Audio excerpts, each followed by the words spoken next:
હોનભાઈનો મલા તો રાખતા નું આવ્યું ખાલી માની શરમ તો ભરી હોત અને હું તો મારા મંદિરમાં ઊભો તો ને એટલે માફી માંગી હતી બાકી હવે વયાવો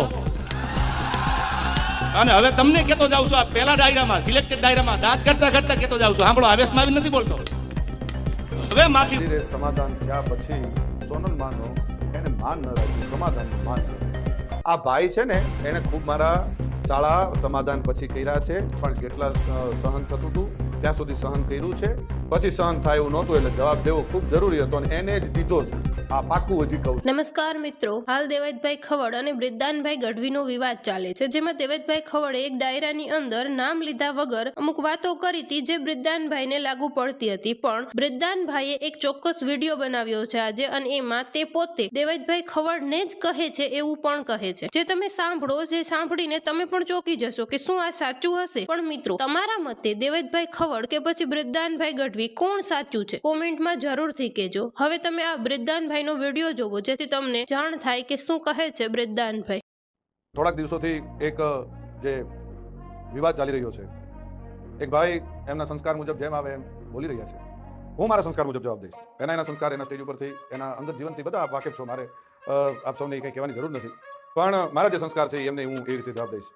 એમણે એમ કીધું કે સોનલ માના મંદિરે સમાધાન થયા પછી સોનલ માનો એને માન ન રાખ્યું, સમાધાનનું માન ન રાખ્યું. આ ભાઈ છે ને એને ખૂબ મારા શાળા સમાધાન પછી કર્યા છે પણ જેટલા સહન થતું હતું ત્યાં સુધી સહન કર્યું છે પછી સહન થાય એવું નહોતું એટલે જવાબ દેવો ખૂબ જરૂરી હતો અને એને જ દીધો છે. આ પાકું હજી કહું છું કે 2025 નું એને જ કીધું છે.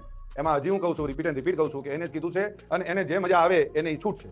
એને બહુ મોરાનો શોખ છે તો એને છુપા એના એડ્રેસ રાખવા પડે છે, એને છુપી રીતે રહેવું પડે છે. હું જ્યાં રહું છું, જે જગ્યાએ રહું છું, જગ જાહેર રહું છું. અને બીજું હું 50-50 ટોળા લઈને નીકળવા વાળો માણસ નથી, હું એ બીકણ માણસ નથી. મારે કોઈ બોડીગાર્ડોને બધાને કોઈ કોન્ટ્રાક્ટ ઉપર રાખવા પડતા નથી, આપણે રાખવા પડે છે. આપણે 50-50 100 જણાને છેલ્લા કાર્યક્રમમાં આપણે 200 જણાને લઈને ગયા હતા, ખ્યાલ છે ને? એટલે એ બધું આપશ્રીને શોભે છે, આપશ્રીને કરવું કોઈ વાંધો નહીં. હું ને મારો ડ્રાઈવર વધીને કોઈ એકાદો ભાઈ કદાચ કોઈ ભેળો હોય તો અમે એટલા જોઈએ છે, ગમે ત્યારે મજા આવે ત્યારે મોસ્ટ વેલકમ છે. હું ઈશ્વરદાનનું લોહી છું ને મને મારા બાપનું હું લોહી છું એનું ગર્વ છે. આપને જે હશે આપને મુબારક. આપ શું કહેવા છો અને ગુજરાતના મીડિયામાં આપ શું કહેવા છો એ ખ્યાલ છે. એટલે રાખી સાવંત હું આપને વધારે કાંઈ નહીં કહું. રહી વાત હું જુવાનિયાને બગાડું છું એવું આપશ્રીનું કેવું થાય છે, તો પહેલી વાત એ કરી દઉં કે દુનિયા આખીને ખબર છે કે હું દુનિયાને વ્યસન મુક્ત કરાવું છું. હું દુનિયાને સંસ્કારનો સારા કાર્યક્રમોની સારી વાતો કરું છું. આપશ્રી જેવું 302 307 આવું કરાવવાનું કોઈ કાર્ય મારું નથી. ક્યારેય પણ હું કોઈ અશ્લીલતા ઉપર ક્યારેય અશ્લીલ શબ્દ મારા સ્ટેજ ઉપરથી નથી આવ્યો. જે આપના સંસ્કાર મુજબ આપ ખૂબ સરસ રીતે જે આપના સંસ્કાર આપ દેખાડો છો એ મારું ક્યારેય હું કોઈ અશ્લીલ શબ્દ નથી બોલ્યો, કોઈ બેનદીકરી માટે ક્યારેય કોઈ હું ખરાબ વાત નથી કરી. આપને શોભે આપ કરો છો, આપને મુબારક. અને મોરાનો જ્યારે પણ શોખ હોય ત્યારે કોઈ પણ જાતનું મનમાં ન રહી જાય, મનમાં ન રાખતા, વેલકમ છે અને મોસ્ટ વેલકમ છે. અને આ માત્ર તમે મને એકને નથી કીધું, ચારણ સમાજને કીધું છે. તમે જે શબ્દ વાપર્યા છે મને મારી એક માટે નથી વાપર્યા, ચારણ સમાજ, આખા ચારણ સમાજને તમે સંબોધન કીધું છે. અને બીજું કે જે આપશ્રીના રોટલા ચાલે છે ને એ કોના થકી ચાલે છે ખ્યાલ છે ને? મારા પરિવારનું હું નથી કહેતો, ચારણો થકી ચાલે છે.